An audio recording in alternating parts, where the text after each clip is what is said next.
The libraries often had built reading stages because the general population was predominantly illiterate and couldn't read themselves. So where libraries had reading material for people to borrow, even from the beginning, they also were a place where people congregated to be read to. And if you go into a Carnegie Library, and I'm sure you probably have one in yours, they're terrific institutions. What they're doing today is providing access to people, access to research materials, and let's not forget information. It's not knowledge. Right. And you need a librarian to help you work your way Decipher through. it. We only have a minute before the break, but I wanted to get quickly to a second topic, if I could. Sure. And that was the Happy Christmas front of wrestling the whole thing to the ground. Oh, I couldn't go this year. Gabby Madden and Ian Donaldson went on my behalf. Those are the only one who calls in when I'm on is my mom and Jack Finch. And Did Mom and Jack Finch call in this time? You know, I haven't asked yet, but I'll find out for sure. They said they would have raised more on air, except Happy Christmas Fund continues to raise funds, and if people want to donate, there's a means of doing so. Do you have an address or anything that you want to share with people? You can make your check payable. I mentioned this in the first half hour to the WGH in New York. If you happen to be in Sorgeties and you want to save the cost of a stamp and you want to drop it at my office, you want to drop it off at the ice arena with an envelope with my name on it, as a couple who made pledges, we can go right up until Christmas. We're at about 30 the last few years, and Lawrence is very, very confident, and just knowing what we have coming in, what Stewart's generally gives to us, and that's another thing. If you're in your local Stewart's shop, Stewart's will match that. And if you want to skip the middleman and go straight to the larger battery, for me personally, Okay. Christmas funny, just do direct gifting. Good Okay, luck. Thanks for that point of confusion, we're, Kevin. We're over Yeah. our time limit with I that. hope Mom and Jack Finch were listening. Freddie Costello, Bill, this last half hour of Super Wednesdays, and a special thanks for Kevin Cahill's homework hour. It's now at the bottom of the hour, and you're with us on Kingston Community Radio, KCR at AM 920 and 92.5 FM WG, providing premier breast health services for imaging, mammography, oncology, with board-certified surgeons, medical oncologists and pathologists, and skilled nursing. Health Alliance of the Hudson Valley, healthy starts here. Mid-Hudson Valley weather and forecast. Snow showers this morning, peaks of sunshine is 50%. Tonight, some clouds, low 23. Chance of snow is 80%. 1 to 3 inches of snow expected Thursday. Thursday night, snow in the evening will give way to a mixture of rain and snow overnight. Some sleet or freezing rain possible. Low of sun in the afternoon, and it warms up to a high of chance of rain is 100%. We'll be back after these messages. You're listening to Kingston Community Radio on WG.5 FM and also online at mykcr.org. Every 17 minutes, Make-A-Wish makes the impossible possible. They tame dragons. They bring Saturn to Earth. They help superheroes save entire cities. They even make unicorns fly. To give children the strength they need to fight their critical illnesses. Every wish takes muscle. Help us make sure every wish comes true. Join us at wish.org. There are those who dedicate themselves to a sense of honor, to a life of courage, and a commitment to something to nation and each other. They still do. The Marines. Town of Ulster, and I support Kingston Community Radio, and so should you.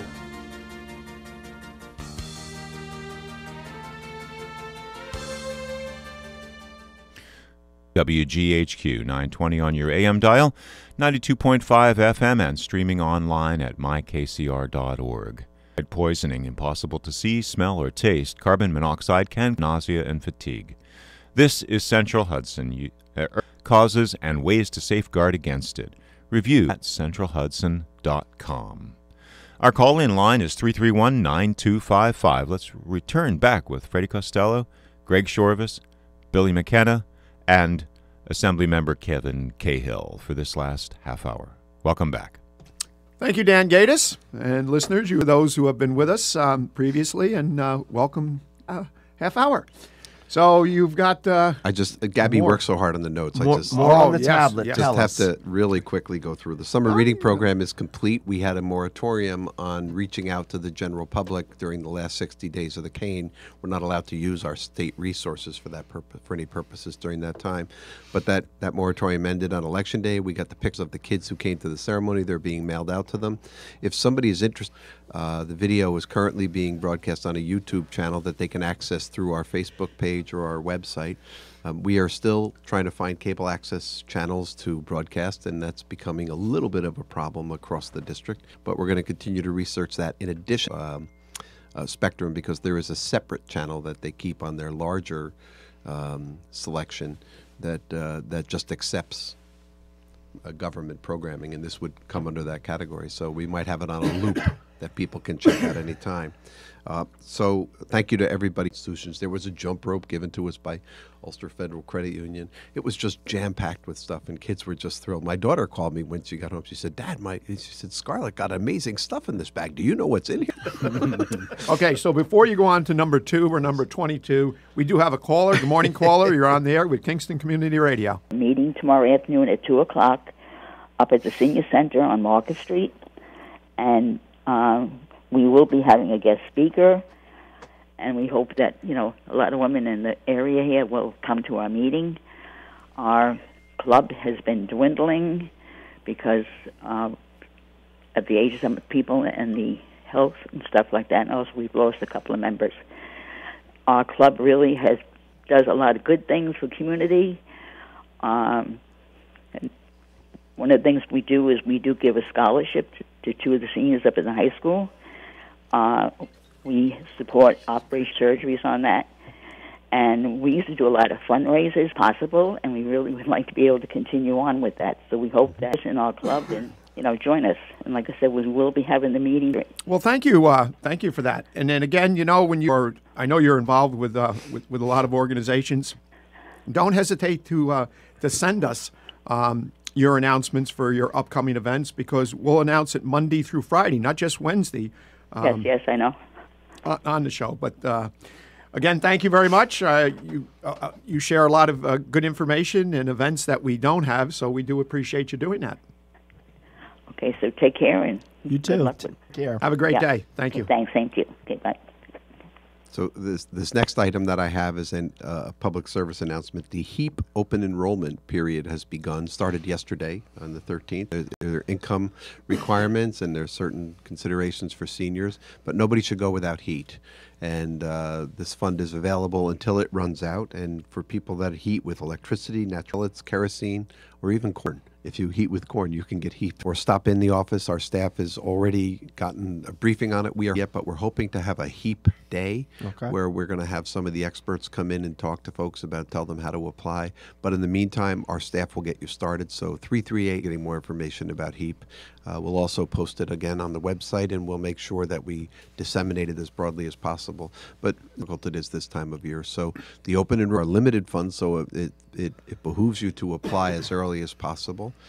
Sometimes we get additional funds, sometimes we don't, and there's so much else that people are struggling to deal with: their drug prices, their food, their other costs of living. They shouldn't be suffering without heat, and there's a great program out there that we're very fortunate that annually gets funded. So before you go to We next do have- vote, we do have a caller. We do have another caller. Yes. Good morning, caller. You're on the air with Kingston Community Radio. And good morning, Mr. Cahill. sir, Now that the elections are over, I have 2 general questions, which you probably won't have time to answer entirely, but I'll listen to you anyway. Number 1, do you approve of the proposal to fund the MTA's $40 billion or so project in New York City to help the subway system come up to speed? And number 2, do you think that we can finally end the corruption and all the other garbage that's taken place up there in Albany? I'm going to hang up and I'm going to listen to you. Thank you very much. Bye, Mike. Have a good day. really Take care, important. guys. Really important questions, both of them. The MTA is the lifeblood of New York City. It brings 2 million people in and out of the city every day. It is the way we raise our revenue in New York State. It is the way we raise our income tax in New York State, and about 70% of our income tax revenue is derived by people who are working in New York City, and the vast majority of them are using the Metropolitan Transportation Authority to get there. So it is an important investment for all of us. The price tag on the repairs, I haven't heard the $40 billion number, but I certainly have heard the $30 billion number. That's a giant amount of money that has to be spent. We had a long discussion about this last week. I was at several meetings, and we had a long discussion about the MTA and what we should do. Should we continue this Band-Aid approach to fixing this little part and building that little part, or is it time to take a longer look at what are the 21st century needs, what are into the 22nd century? And it sounds crazy, but the subway that we're riding today was built in the early part of the 20th century, right. And it was built with a view toward what was going to be needed in the 21st century. If we want to keep the economic engine of New York City going, we have to invest. Now, the specific question, how much? I don't know, and how do we pay for it? I'm not sure about that either, but if we are talking about a 100-year plan, then it makes sense to finance it over 100 years and not ask the taxpayers of today or the riders of today to pick up the entire cost of that development. I think it's worth looking at. I would like to hear from our state comptroller, from the city comptroller. I would like to hear from the MTA itself about how they would propose we do it without causing extreme financial dislocation for the people, not just in the MTA region, but the whole state of New York. There's also a discussion that we had last week about should we break the MTA up. And I'm not inclined to support a breakup of the MTA, but I would support a regionalization of it, that the Metro North, for example, should have its own board, and we should be able to make independent decisions here in the Hudson Valley what happens with our rail service and our bus service that feeds the New York City metropolitan area. Likewise, should we be making decisions here in the Hudson Valley for New Jersey, or should New Jersey be making decisions for us here in the Hudson Valley? I have no problem with a central board that has to deal with the overall budget and to coordinate the systems and keep them together, but I think it's time to have some autonomy. We are underrepresented on the MTA board. That's true. There's not a separate board for Metro North? Not that I'm aware of. Not that I'm aware of that has any authority of it to speak of. There may be an advisory board. Right. So it's a serious question. There's been the underrepresentation is a subject of discussion at the Ulster County level through the Transportation Council. Well, there's acknowledgement of that, and sometimes our goals may not be aligned with the broader goals of the group.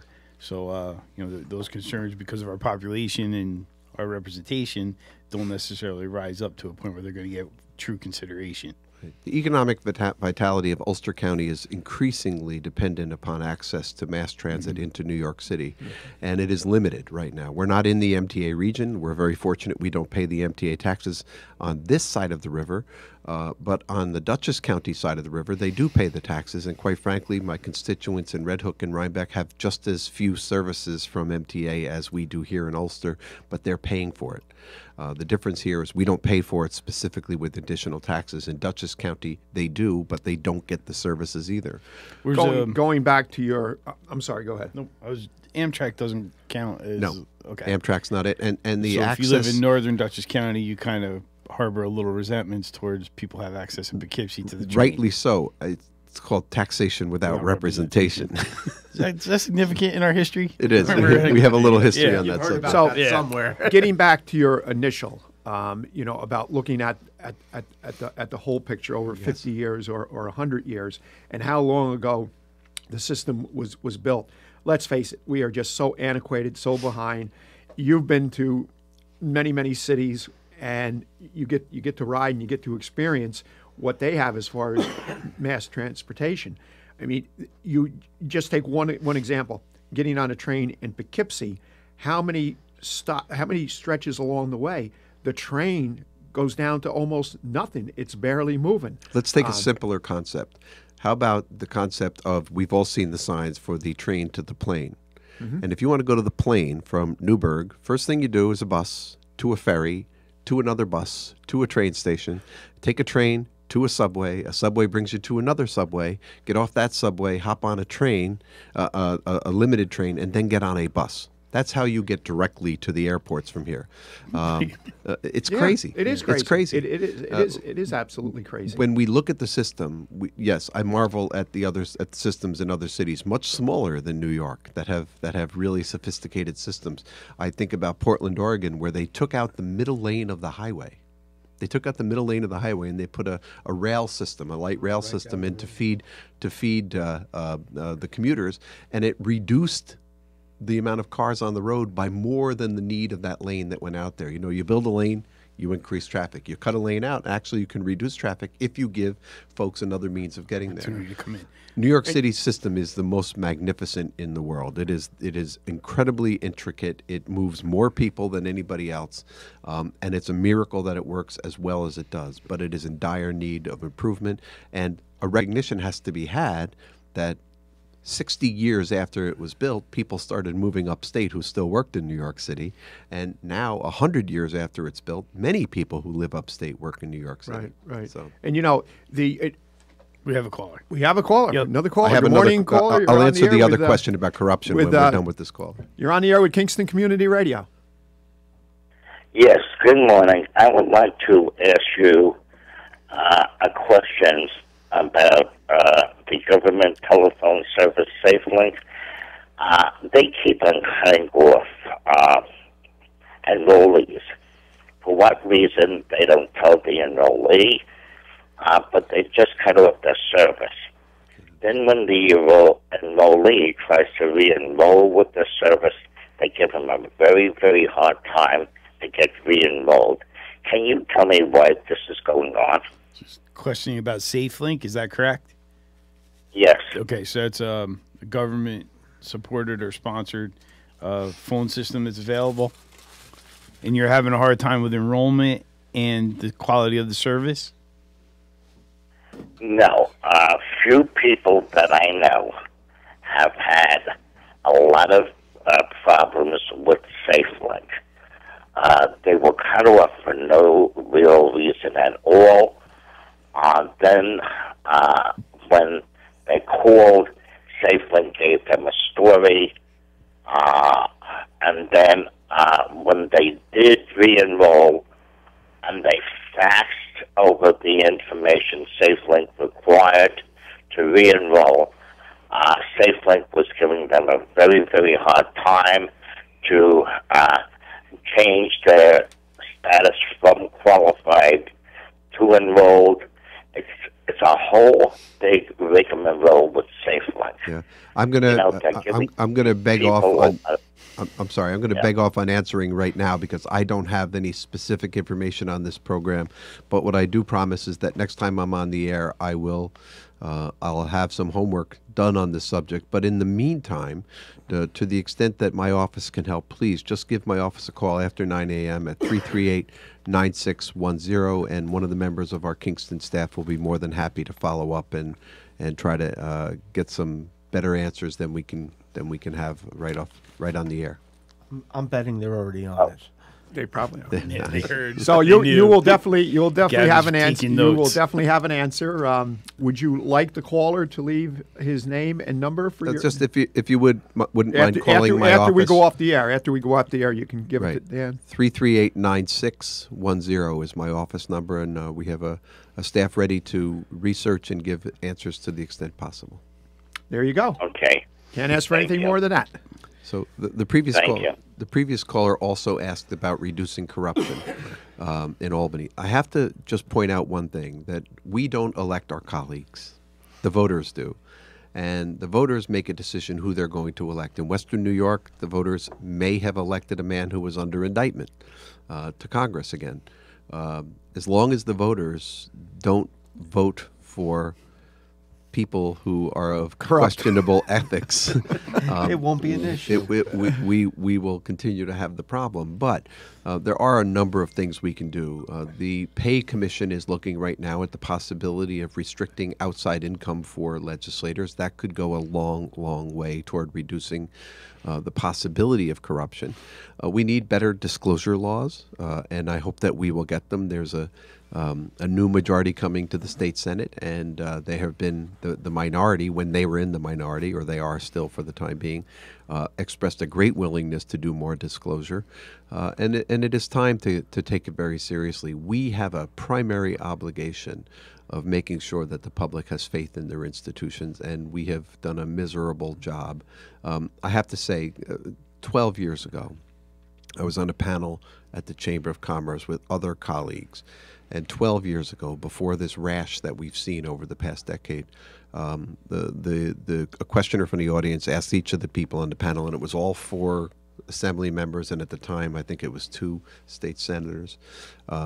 What do you think is the most important issue that you face in Albany? And I said back then, regaining the faith and trust of the public is the #1 issue. We cannot function unless we have the full faith of the people we represent. And every single time one of my colleagues gets jammed up, it sullies all of us and it diminishes people's faith. So it's where we have to work first and foremost. That was a very important question, and I hope it's the first thing we tackle when we get back to Albany in January. Yeah, and it does. It creates a black eye for everybody. You know, it's funny you brought up the mass transit and our whole transportation system.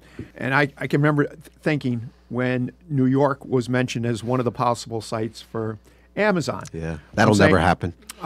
Exactly. I'm saying to myself, that'll never happen. Now, not knowing that it would be, they obviously chose Long Island City in Queens. But now, you stop and think. I think we've probably all been on the 7, all right, from Grand Central out to the island. When is that train not overpacked? I mean, as we speak, my grandson is on it, and there's been many times where you just don't have a seat. So there's one example. They're bringing 25,000 jobs into New York, into Queens. Now you got to stop and think where if they're obviously going to be bringing in people from, I would imagine, from outside of the Long Island area, the metropolitan area, whatever that percentage is, they have families.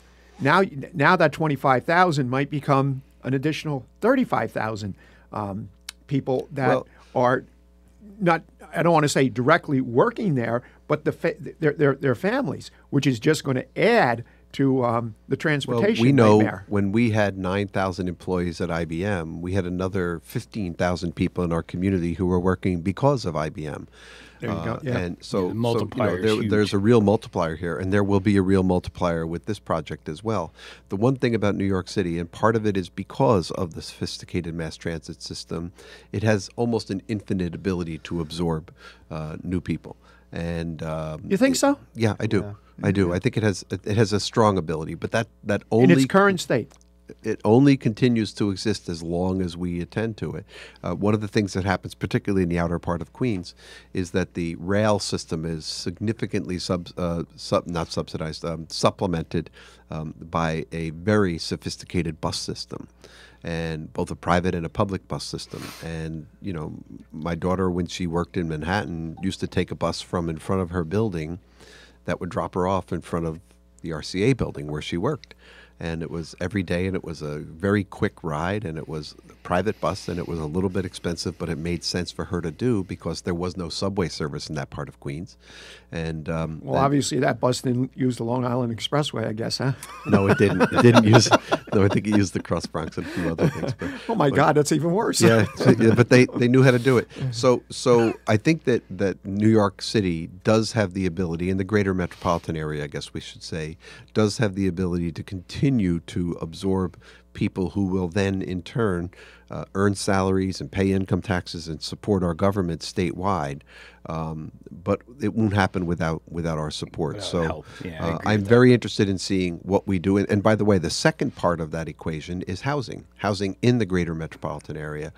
We have a different view of it up here. We look at our houses, and one of the big issues we face is our real property taxes. In New York City, one of the things you face is the availability at all of housing. They have a less than 2% vacancy rate in New York City.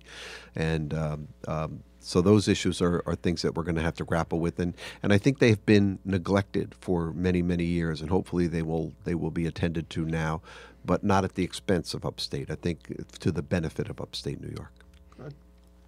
Yeah, and I think it will in the long run. I mean, having Amazon locate in New York State is going to be an economic plus. I know there's just on the news this morning some opposition with infrastructure and transportation, but I think if you certainly take both sides of the ledger, the pros outweigh the cons greatly.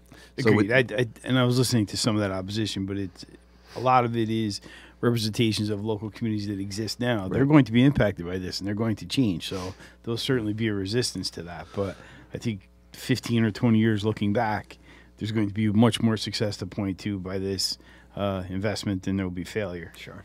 And we're running out of time, but the governor did the Ride Across the Catskills a month or so back. So I had the opportunity to sit at a table with a woman, and we're just having this nice chat about Bel Air. And during the conversation, I asked her, what did you do? And she was part of the New York City planning.